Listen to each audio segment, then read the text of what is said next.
under the leadership of Karen Bass, many of us had the privilege last year of going to Ghana to observe the 400th anniversary of the first slaves going across the Atlantic. America really there was no United States, but going across the Atlantic. It was a horrible, the kidnapping, the purchase of those slaves, the dungeons in which they were kept, and if they survived that, to be on a slave ship, and if they survived that, to be sold into slavery. And then everything that came from that. When we were in Selma, only just in March, we saw at Brian Stevenson's, one of his museums, a beautiful display, heartbreaking display, but children, little children saying, "Mama, Mama, has anyone seen our mother?" These children separated from their mothers. The cruelty of that. And that's why when George Floyd called out for his mother, when he was subjected to that knee in the neck, it was just a continuation of some horror that has existed in our country for a very long time.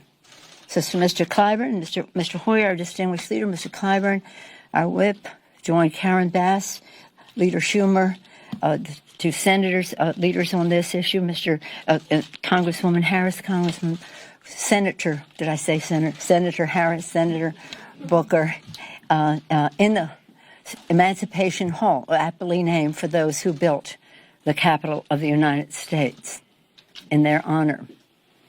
We were there for 8 minutes and 46 seconds on our knees.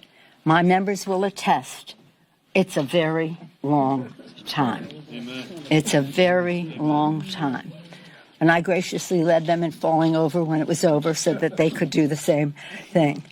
But here we are. The martyrdom of George Floyd gave American experience a moment of national anguish as we grieve for the Black Americans killed by police brutality. Today, this moment of national anguish is being transformed into a movement of national action as Americans from across the country peacefully protest to demand an end to injustice. Today, with the Justice in Policing Act, the Congress is standing with those fighting for justice and taking action. Let us, my colleagues, just go over some of those names of martyrdom. George Floyd, Jackson Davis, Oscar Grant, so sad, Breonna Taylor, Ahmaud Arbery, Botham Jean, Terrence Crutcher, Philandro Castle, Freddie Gray, Walter Scott, Tamir Rice, Michael Brown, Eric Garner, Trayvon Martin. My colleagues, any other names you want to add? Sean Bell. You alone. Thank you. We cannot settle for anything less than transformative structural change, which is why the Justice in Policing Act will remove barriers to prosecuting police misconduct and covering damages by addressing the quality immunity doctrine.